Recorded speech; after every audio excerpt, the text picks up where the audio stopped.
Hey, what is going on? How is everybody doing? Welcome to Be Kind Rewind. My name is Joe Young.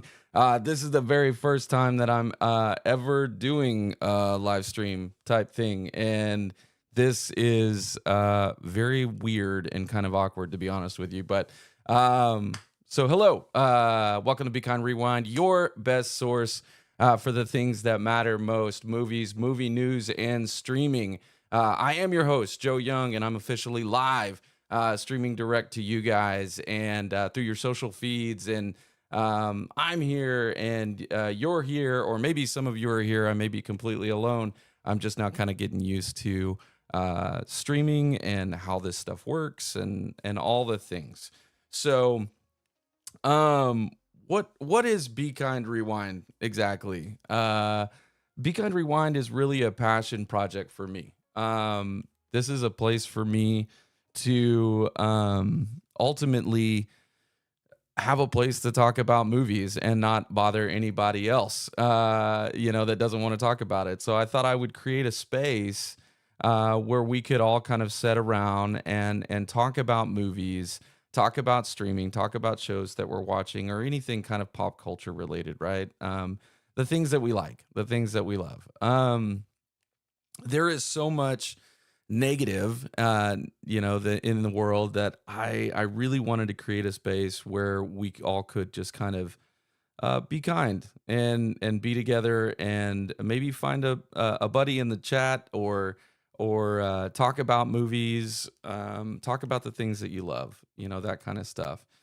Think of Be Kind Rewind as the proverbial virtual water cooler, the place that you go and just say, hey, here's a show that I recently saw, or I really liked, you should check it out. That's really what Be Kind Rewind is. And I know that for me, having a place to kind of unplug and talk about this kind of stuff, ultimately, it helps me kind of disconnect from all the stuff that's going on in the world that is, difficult, and people disagree about and argue about. And I just wanted to create a space, a space on the internet where we could all hang out and talk about movies and the things that we love. So that's what Be Kind Rewind is. I know that I'm probably not alone. I'm sure that there's plenty of people out there that would love to have somebody to talk to and talk about movies with, and just connect. So that's kind of what this is a place for us all to hang out. So how is this going to go? How's the show going to go? Well, the way that I've kind of put this thing together is I'm going to pick a handful of topics every week and just talk about those topics. I'll break down kind of the information about it. I'll give you my thoughts. And then we'll ultimately just start working through, I'll kind of give you what I think is going on with it. You guys can then have an opportunity to jump into the comments sections, or the chat areas, and you guys can tell me, like, what you think. And that's really much how it's going to be super simple. I give you guys some information, I tell you what I think about it, and then you guys have an opportunity to jump down and talk about it, and let me know what you think about it. So it's very, very super, super, super, super simple. So, and I'm going to try to stop saying so many ums. I know that is not going to be fun for anybody. So I'm going to try to focus on just kind of getting through the information. I've made a lot of notes so that I can stick to my topics, and then I will, I guess, basically just kind of work through it. So you guys bear with me, man. I'm super new to this type of stuff. So all right, so I'll give you guys a little bit of on today's show. We're going to be talking about the new Madden trailer has dropped, starring Nick Cage and Christian Bale. Spoiler alert, I think that is absolutely the coolest trailer I've seen this week. Well, I don't know. Did the Odyssey trailer drop this week? I'm not sure. I can't remember what days or what with the holidays. So we're going to talk about the new Madden trailer. We're going to talk about Marvel's very odd marketing strategy on how they're dropping Avengers Doomsday teaser trailers. So that's going to be a thing. And then Stranger Things 5 Volume 2 is out. They dropped the new episodes this week, and I have only seen one of the 3 episodes that have come out. But again, spoiler alert, I love that one too. We're going to do a deep dive on kind of the latest, what's going on with the Paramount Netflix drama over the purchase and merger of Netflix with Warner Brothers. I'm going to do a little bit of a deep dive on that one, get you guys caught up on what's going on there.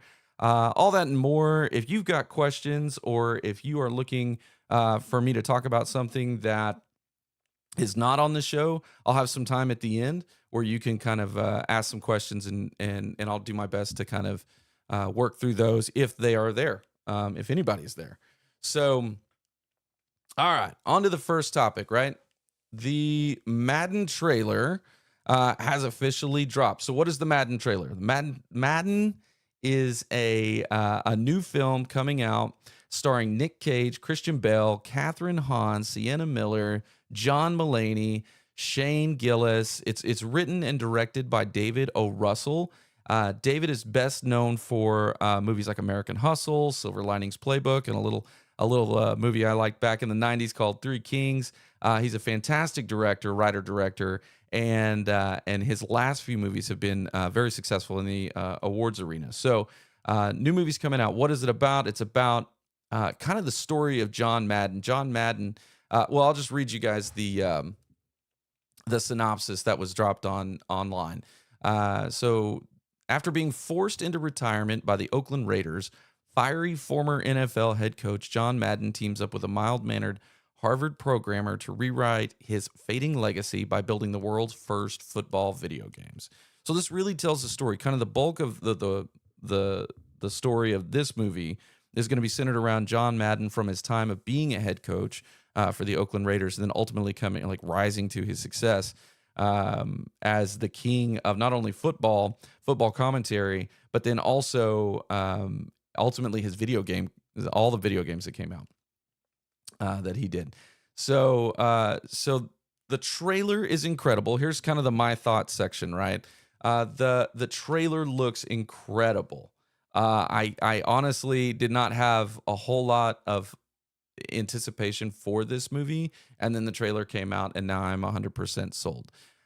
So Nick Cage looks awesome as Madden. He totally embodies both the physicality, hits the right beats, just like Nick Cage always does, and he just looks and sounds incredible.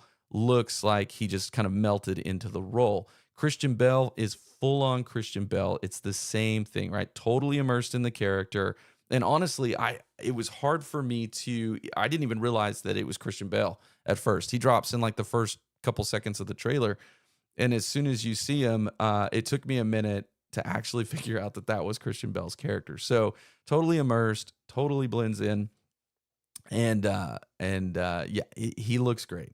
So the cast is stacked. The director has an incredible resume. And this film is going to be streaming exclusively on Prime Video next Thanksgiving. So it's coming, it's happening, but it's still, basically a year out, and it's going to be exclusive to streaming. I think because of the cast and the director, I think that this is going to get a limited theatrical run. I think it's going to be in theaters, just if anything else, for the award season. Part of it. I think that's going to be a thing. Hang on, I'm checking something on the stream to make sure that you guys are still with me.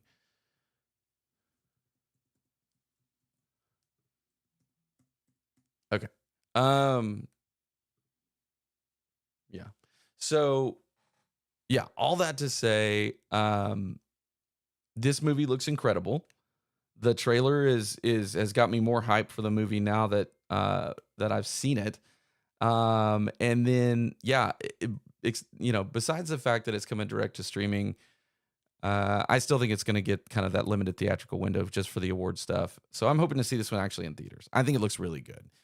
You guys should go check it out. I've posted it on my social feeds. So if you guys are not following me on either Facebook or Instagram, I'm still learning the YouTube side of things. I'm a little bit better versed in Facebook world. So you guys can go check out the trailer. I've posted it on my Facebook page. You guys can connect with me on any of those social platforms and talk about see the trailer and then talk about it. There's so much to kind of unpack with that trailer.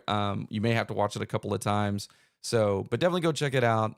And then come back and let me know what you think. I'm very interested in what you guys think of this new trailer. If you're interested in seeing it, do you love it? Do you hate it? Whatever you think, go ahead and drop down in the comments and let me know your thoughts. So on to the next topic, shall we? So Marvel has officially released the Steve Rogers Will Return trailer for Avengers Doomsday. So I'm not really going to give any, spoilers for the trailer. You can go watch it for yourself. Again, I've posted it on all my social feeds. We're officially 1 year out from the release of Avengers Doomsday. The trailer was leaked online well before its exclusive release in theaters, attached to screenings of Avatar, Fire and Ash. Now that means, I mean, for me, that was a very odd marketing strategy. I think it was really weird that Disney and Marvel's marketing team would release exclusively in theaters when you can get like way more eyes on a trailer by like dropping it online. There's so many what seem like odd missteps here, which can, I mean, for me, can only mean one of two things. One, either Marvel and Disney has no idea what they're doing and made a huge misstep thinking that they could keep all these trailers from leaking. We were all going to go see them. All of the nerds were going to go see Avatar anyways, so their core audience is already going to be sitting in the seats. And then you have this idea of releasing online becoming such a standard that it just seemed extremely. It's going to get leaked. You drop it in the theater, somebody's going to whip out their phone, take video, and drop it. So, or two, this is 100% intentional. And Disney's marketing knows exactly what they're doing, and they have decided to release this and leak it online so that they can create the conversation going a little bit longer than what it typically would be. So for me, I think it's number two. I think that Disney and Marvel they really need the win on Avengers Doomsday. They're really going to need to make that $2 billion plus return at the box office in order to break even and for this thing to be a success. So the Thor trailer, they have multiple trailers that are going to be dropping as part of this teaser trailer release. The plan now, the way that I understand it, is that there are going to be 4 teaser trailers over the 4 weeks after Avatar released. So we're going to get the Steve Rogers leaked trailer that ultimately became like the trailer, which Marvel released this week on their social channels.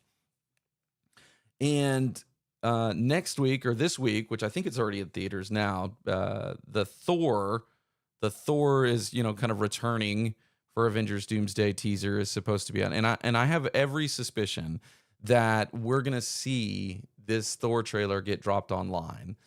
And it's going to be part of the strategy, that this is the marketing strategy. The Disney Marvel marketing is going to release these things or leak these things online before they get into theaters, exclusively in theaters. And then they're going to release those the following week, either the Monday or Tuesday of the next week. And that's just the strategy. They're going to leak, they're going to be in theaters, and then we're going to drop them online. What that does is actually create a much bigger, longer conversation around this new movie that's coming out. And I think it ultimately creates more buzz, more conversation, and probably engages with the casual movie goer a little bit better because it's a leaked trailer and everybody's kind of spreading it around to see who they can get, who they can get kind of like sucked into this marketing campaign. So that's just my thoughts. I think that Marvel, Ryan Reynolds did this with Deadpool. He wanted to make the movie, nobody would let him make the movie, and then he leaked all the test footage online, and then everybody loved it. The fans went insane. Everybody jumped on board, and then he was able to get a green light because he leaked stuff online. This just feels like a marketing play to me. The leaked stuff just feels too obviously leaked by the marketing teams, and I don't think it's a bad strategy. I just think that for us all to sit around and think that it's not on purpose just doesn't compute for me. So those are my thoughts. What do you guys think? Is this some big marketing misstep on the Disney and the Marvel's marketing team? Is this a huge misstep for them, or is this just pure marketing genius and they're leveraging all of the fact that people are just absolutely curious and cannot watch leaked trailers to their advantage? So let me know what you guys think. You guys drop it in the comments below or in the chat. I would love to know what your thoughts are. And, do you agree with me? Maybe it's something totally different. Let me know. All right, so on to the next topic. Let's talk about the next thing. Stranger Things 5 Volume 2 is officially out. We got 3 new episodes this week, episode 5, 6, and 7. So episode 5, I'll give you guys a little bit of a rundown of the titles and the run times. We have episode 5, which is titled Shock Jock. It has a runtime of 1 hour, 8 minutes. That is the only full episode that I've seen so far. Between the holidays and everything else, I just haven't even got back to being able to watch the next episode. Also, just setting up the stream stuff. I've got a lot to learn. So, episode 6, Escape from Camazotz. It's got a runtime of 1 hour and 15 minutes. Episode 7 is called The Bridge, 1 hour and 6 minutes. And then we're getting the series finale. It's going to be released on the 31st, both on Netflix with a limited theatrical release. That is episode 8, The Right Side Up, and it clocks in at about 2 hours and 8 minutes. So that's kind of the rundown of the shows or the episodes that are still to come out, but also what dropped this week. Now, like I said, I've only completed episode 5. It did not disappoint. Me and my kid are watching this right now. I'm not going to spoil anything. Me and my kid are kind of sucked into the Stranger Things universe pretty heavily.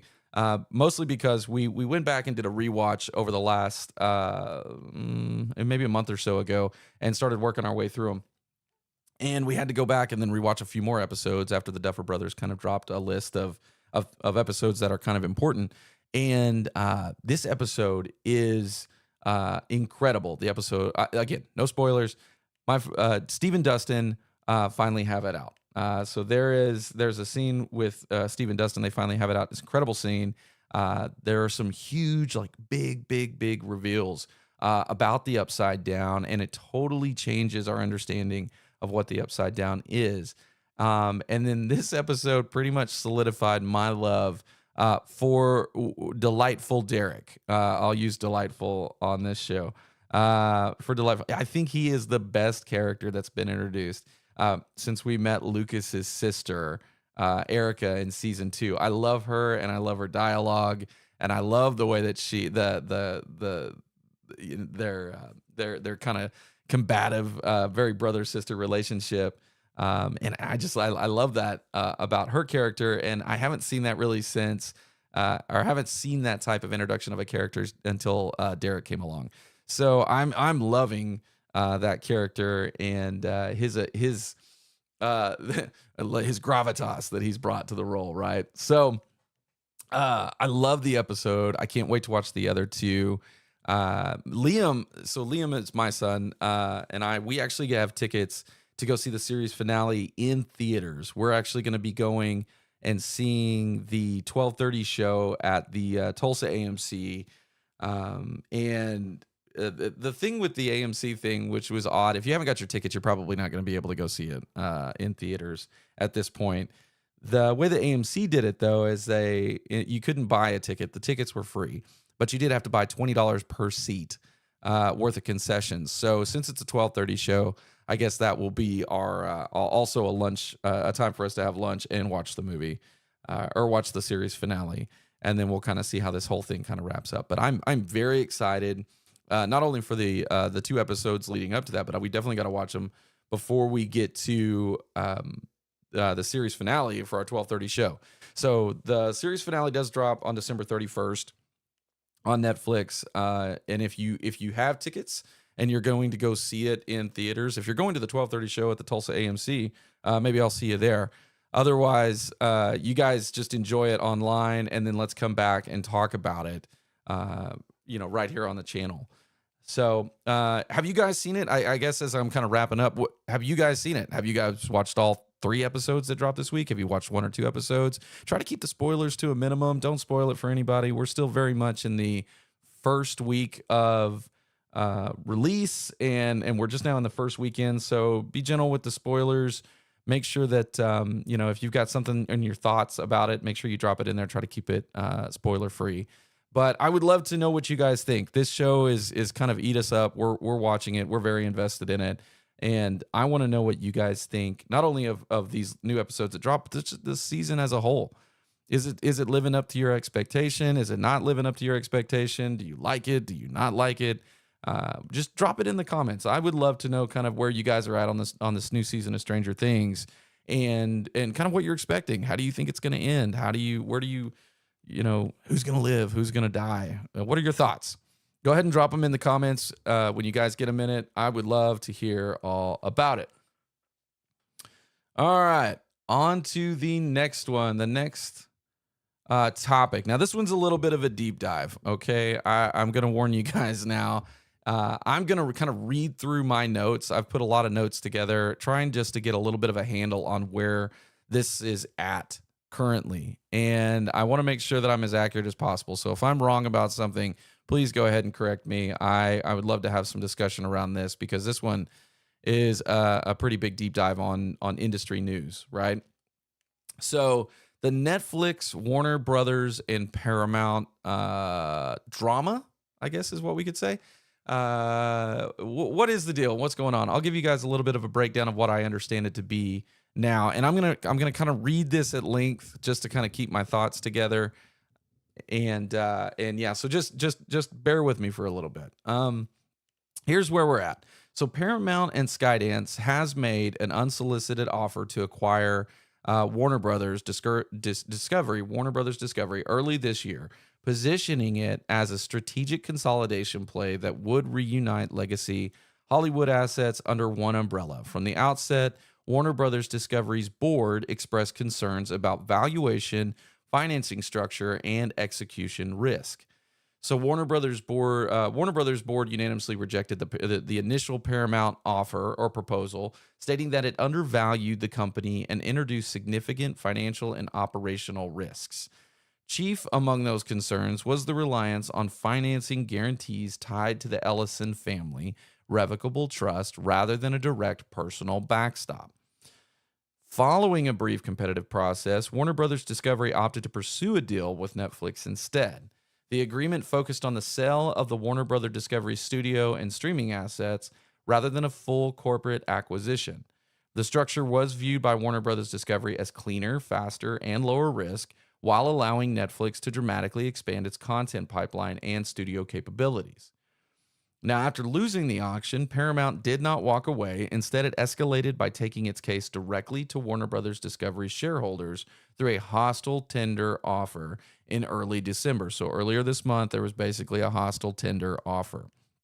This marked a clear shift from negotiation to confrontation, signaling Paramount's willingness or unwillingness to accept the Netflix deal as a final.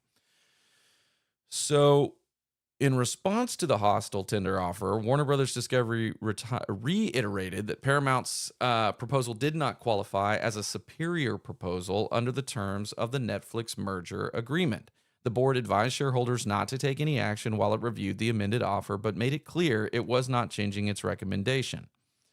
In the latest move, Paramount Skydance has now submitted an amended tender offer, so we're still on hostile takeover territory.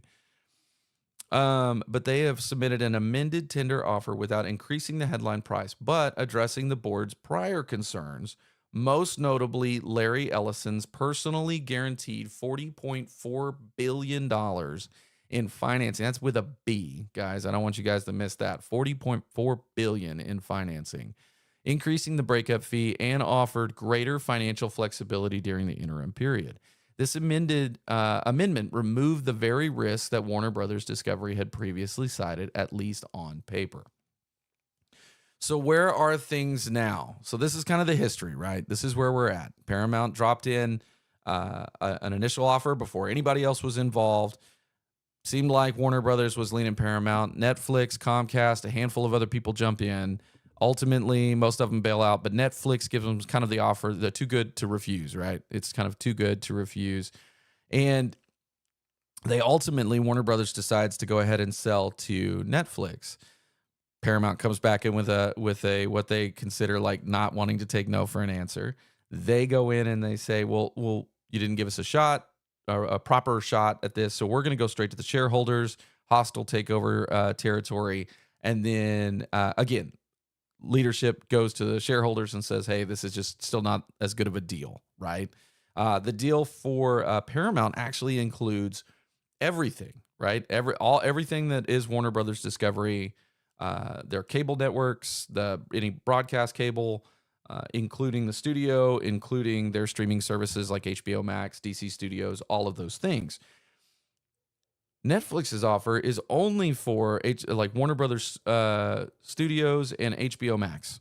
They want the streaming and they want the studio, and essentially, that's the business they want to be in. They're currently not in the theatrical business. By buying Warner Brothers, this puts them in the theatrical business. So where are things now, and where's everybody kind of at? Here's what I understand it to be. Warner Brothers Discovery is formally reviewing the amended offer, but remains committed to Netflix. So it seems that Warner Brothers has no intention of making any recommendation to sell to Paramount. Paramount and the Ellison family does not like it. They do not want to take no for an answer. So that's kind of where they're at. They're still recommending, the leadership at Warner Brothers is still recommending that we stick with the Netflix deal. That Paramount's bid clearly delivers. I'm sorry, they're going to stick with Netflix unless the board determines that Paramount's bid clearly delivers superior value with fewer risks. So shareholders do have until January 21st to tender their shares, setting the stage for a pretty high-stakes decision that blends corporate governance, ego, and Hollywood power politics. So we're in a spot where essentially, so let me back up. I was very pro-Paramount at the beginning of all of this going down. When Paramount made their first offer, I thought that made sense to me. Netflix is a streaming service. They've been very anti-theatrical releases, which really bothers me personally. I love the theater. I think that business needs all the help it can get. And they have already, essentially stated many, many times that they're just not in the theatrical business. So I had some real issue with Netflix purchasing Warner Brothers. It's more than 100-year-old studio. The history of the studio alone in cinema is incredibly deep. And so I was very pro Paramount at the beginning of all this. But as I've watched it play out in the media, my opinions actually changed pretty dramatically. Paramount has yet to release even one movie under its new leadership, and they're saying that they're going to release 30 plus movies a year if they were to acquire Warner Brothers. So I thought it would actually be pretty interesting, or at least a little bit of a deep dive, to go into what Paramount has already kind of scheduled or has on their release calendar for 26. And this is where my confidence starts to wane. So these are the releases that I found. There's not very many of them for 2026. So I thought I'd kind of run down the list of movies that are coming out in 26 so that you guys can get a little bit of an idea of what is currently on the schedule compared to what they're saying, right? We're talking billionaires and CEOs and leadership saying one thing, and then kind of like, what is the fruit, right? Like, what are we actually getting out of it? And here's the release schedule. Here's what I found. Here's what I understand the Paramount release schedule to be. So if I'm missing something on the list, you guys drop it in. You tell me. So in January, we're getting a movie called Primate. Seems to be kind of a thriller, killer monkey type of vibe. You guys can watch the trailer and you tell me. It doesn't look very interesting to me. I'll be honest. I'm not that interested in that kind of stuff, but it doesn't look that great. And it's coming out in January, which is probably another indicator of how much they think or how well they think it's going to do. Now we are getting Scream 7 in February, and I have no problems with the Scream franchise. It seems to have gotten a lot more momentum over the last couple of movies. Neve Campbell is returning for Scream 7. I think this is going to be kind of a banger, a fun ride, and I think that that one's going to be a good one. So we got Primate, we got Scream 7 in February, and then we've got Billie Eilish's kind of tour documentary live performance concert thing coming out. So it's called Billie Eilish, Hit Me Hard and Soft, the tour. It comes out in March. Now, I'm not typically interested in a Billie Eilish movie, but this film is being co-directed by James Cameron and Billie Eilish, and it's coming out in 3D. And if anybody can do 3D, it's James Cameron. So I'm only interested in this from the project standpoint that I love James Cameron and I love what he's going to do. And I think you mix that up with one of the biggest pop stars that's touring the country right now.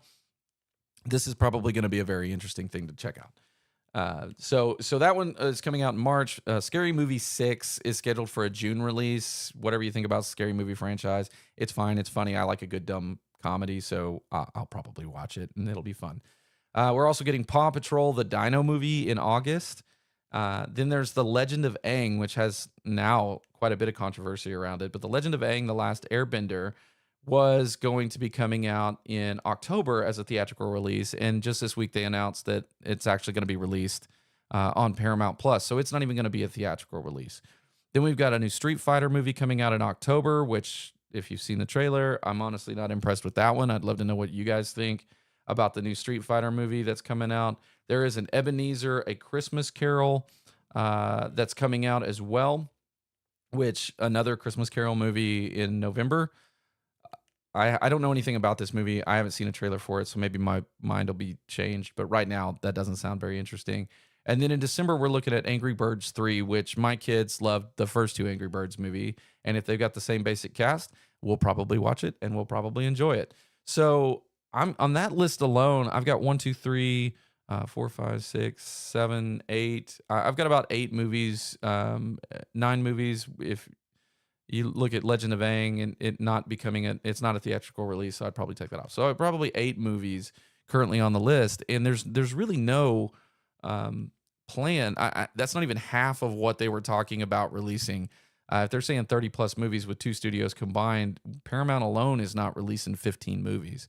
So I feel like that they're probably overpromising. It's kind of an overpromise under deliver kind of thing, and I don't think it's. I kind of feel like Paramount is kind of blowing smoke up our skirt, for the lack of better words, and so it just seems to not be really what they're saying they want it to be.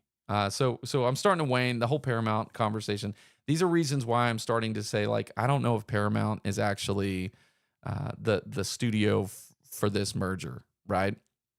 Now, the Paramount offer does seem to undervalue the Discovery portion of Warner Brothers, like I said. The total cost of the Paramount offer is higher than Netflix, but they are wanting to purchase the whole company, and Netflix is actually only buying the part that won't be sold prior to the acquisition. So we're still a year out on the Netflix. So Netflix is only purchasing the studio and the streaming business. Discovery is going to be split off, and they're only focused on exactly that, the studio and the streaming, which actually makes Netflix's bid way more interesting, in my opinion. So Netflix has repeated that Netflix is not in the theatrical business, that Warner Brothers is, and with the acquisition, they would be entering the theatrical business. But they would basically be letting Warner Brothers continue to operate on that, like, as it is already. I love that. This is why I start to lean pretty heavily into the Netflix side. Netflix, to me, by them not being in the theatrical business, buying Warner Brothers and the streaming assets, what they're essentially doing is not, like, very few people are going to lose their job in this process. And in Hollywood, where things are consistently consolidating and boiling down, it's getting harder and harder for these jobs to exist. And you don't need 2 CEOs, you don't need 2 COOs, 2 chief marketing officers. You don't need that. You essentially, when these mergers happen, historically, that one if not both people lose their job and they move somebody in. So if they're able to keep Warner Brothers essentially in the way it was, the way it's always been, then we're going to have substantially less job loss as part of this merger. And the big one for me, the reason that I like what Netflix is doing, is that they're keeping DC Studios completely intact. Same leadership, James Gunn and what's his name? Peter Safran are going to stay exactly where they are. They're going to keep running DC Studios, and they're going to continue on with their release schedule. And we're still going to get our DC movies that, in my opinion, these new DC movies are just. I love what James Gunn is doing with DC right now, and I can't wait to see more of what James Gunn is doing. So by Netflix stating that all of DC is going to stay intact means that I get to keep my DC movies the way that and the trajectory that it's on now, with the hope that it's going to continue on for at least the next 10 years, right? So that one was a big win for me. And then their commitment to theatrical releases. While Netflix historically has not been in the theater business, they've stated many times that that by buying Warner Brothers, this merger, this is actually, they're going to set up Warner Brothers and they're going to continue to run. So they're going to continue with their theatrical releases. They're going to make sure that just the same way they've stated that, same movies that came out this summer would be the same movies that would be in theaters if it was under Netflix's control, and they would still make that money, and Warner Brothers would still be successful the same way that they were this summer. So it gives me hope that, again, all of these CEOs could be just blowing smoke up my skirt, but we are essentially, we're getting Warner Brothers the way it is now currently, and then post-merger going to be basically the same. Now, I do think that there are going to be things said over the course of a year that they're going to completely go back on in 5 years. So they're saying things like HBO Max is going to stay HBO Max, that we're going to have two separate streaming services, that some of the content's going to move back and forth between Netflix and HBO Max. I think that's great for about a year, maybe 2 years. And then ultimately, you're going to see, I believe, HBO content start to move over to Netflix. They may have a dedicated space in the Netflix app for HBO content, but essentially, it would be just being a web guy and a developer, like that's my job. It makes no sense whatsoever to maintain two code bases. So I just think that they're going to start with two separate apps, very much the same way that Disney was with Hulu. When they took controlling stake of Hulu, the Hulu app is going to start to die out, and ultimately all of the Hulu content, everything that we know of Hulu is now on Disney Plus. I think it's going to be the same thing with Netflix. So don't be surprised, and I'm not going to hang my hat on it and say that it's 100%, but don't be surprised if this merger goes through, everything's hunky-dory, Netflix gets Warner Brothers, everything runs kind of the same way for a year or two, nothing really changes. I think the two big things that we're going to see as part of this Netflix merger is we are going to lose HBO Max as a standalone app, and I think that we're going to see all that content move into the Netflix app, and there'll be a dedicated HBO space inside the Netflix app. That makes sense to me. That's Netflix's business. That's where I think they're going. That's not what's being said. That's just my opinion. And then we're going to see probably shorter theatrical release windows. I don't think the days of 90-day release windows are probably few and far between. I think that they're all going to be shorter release windows. So, and that may be different for different movies. I mean, if Superman's making money, they put out, Supergirl's coming out next year. They have another DC movie come out, or really any other movie, but a movie that is making money week over week. We're not seeing a tremendous drop off in the box office returns week over week. Then they're going to probably extend those, and they're going to make that run last as long as theaters are willing to put them in theaters, and people are still showing up and going to the theater, right? So all of that, if there's more money to be made, I believe that they're going to have longer theatrical runs. But some of these shorter movies, these movies that are not that big, that have like a 60, 80% drop off at the box office in the first week that they're out, those movies are going to have probably like your 30, 45 day release windows. And the idea of things being sold directly to the consumer through services like Apple or your Apple Store, your Google Store, that kind of stuff, then that's going to become less and less. So I think what they're doing is essentially creating a pipeline of movie making. They're going to make movies. They're going to put them in theaters. They're going to do all of that business. And then as that well dries up, they're going to move them into the Netflix world. So that's, again, all my opinion. I don't know. There's a lot of that stuff that has not been announced. In fact, some of it is contrary. I just think that's where it's going ultimately. So that was an incredibly long deep dive on all of what's going on with Netflix and Warner Brothers and Paramount. And honestly, it's an evolving story. There's going to be so much that comes. I'll keep dropping stuff online on my social feeds as this stuff comes up. So anyways, it's very interesting to me. This is probably the biggest story that's come out this year that from an industry standpoint, this is a huge shakeup. And if it goes through, if Netflix ultimately ends up buying Warner Brothers, I think that it's going to dramatically change the whole industry landscape, and you're going to see things shift pretty dramatic. I think that movie theaters ultimately are kind of dying out. I think less and less people are going to the theaters. The data really backs that up, and it's unfortunate because I love the theater. That's my escape from everything. It really is. I get 2 hour, these little 2 hour windows where I can go in and sit down in the theater and just kind of escape for a little while, and it will be a very, very sad day when megaplexes start to go away, and all we have really are kind of niche or artists, independent film theaters kind of thing.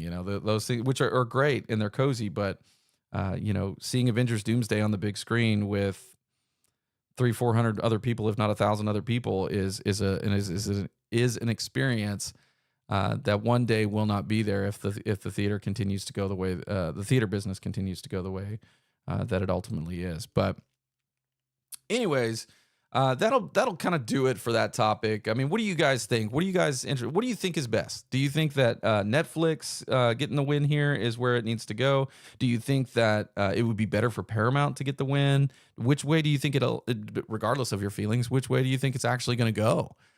Very much the shareholders could go the Paramount route, and Paramount would own all that. So anyways, what do you guys think? Go ahead and drop your comments down in the chat or the comment section. I would love to know what you guys think about this whole Netflix, Paramount, Warner Brothers drama that's going on. So, all right. Well, that's it. I mean, we've been running for a while now, so I'm going to go ahead and kind of wrap this thing up. That's it. That'll do it for today's episode of Be Kind Rewind. Don't forget, just because I'm not live doesn't mean the conversation has to end. You can find me online on all the major social platforms: YouTube, Facebook, Instagram, Threads, and TikTok. You can just search for my handle at Be Kind Rewind Show. Go ahead and drop in your comments and let me know what you guys are thinking for the week. If you got something you want to talk about, just shoot me a message. I'd love to make sure that this is kind of a two-way street, not just like a one-way street, right? So make sure you hit the subscribe buttons, the like buttons, the follow buttons, and you can stay plugged into your best source for all things movies, movie news, and streaming. So until next time, bye-bye.